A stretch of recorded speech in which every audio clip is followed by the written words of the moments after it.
Pinker's turn, fear of imperfectibility, and fear of nihilism. Can you give me an example of each and describe to me what they are? I sure can. So imperfectibility is basically defined as people not wanting to address something or, paying attention to it because they feel like it's not a norm and it's not something, they don't see anything wrong with the situation. So like right now in this society, we have a lot of women that's coming up saying they was raped by a man. Particularly a lot of the celebrities are being accused. Like we have R. Kelly right now, we have Bill Cosby. And for women, it's just that we get this double standard and we want to know what's the punishment's going to be for our victim or the stalker, but it's just like they don't really address the situation and they don't feel like there's anything wrong with that until it gets a little bit more serious, and then they have to redirect that situation and kind of have some consequences to that person.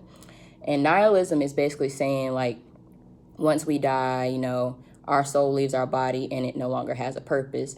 So to reflect on that, like Pitsley said the other day in class, like he doesn't really believe that once we die that we have, we go to heaven or we go to hell. But for some people, we feel like we do go. And so if God was to have commanded us to be, selfish or cruel in our eyes, the only way we're going to be able to get to heaven is we have to be doing about it and listening to his wishes, which is we would have to be cruel and be selfish to others. So that's basically what Pinker was trying to say with those two definitions from chapters 9 and 11. Thank you. You're welcome. So lastly, we have the beginning of chapter 10 addresses why people potentially fear determinism. And so what do you feel like determinism is? Determinism is any event, including human actions, determined by external causes external to the will.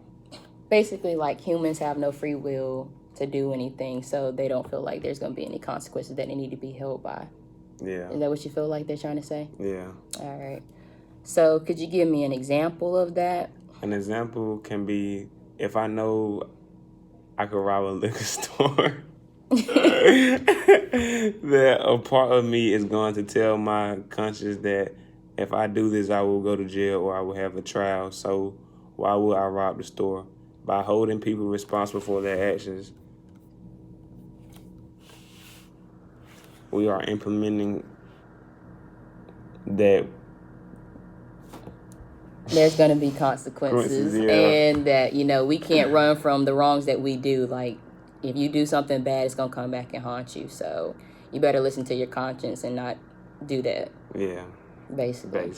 Yeah. All right. Well, that concludes our video on the Blank Slate chapters 9, 10, 11, part 2, basically.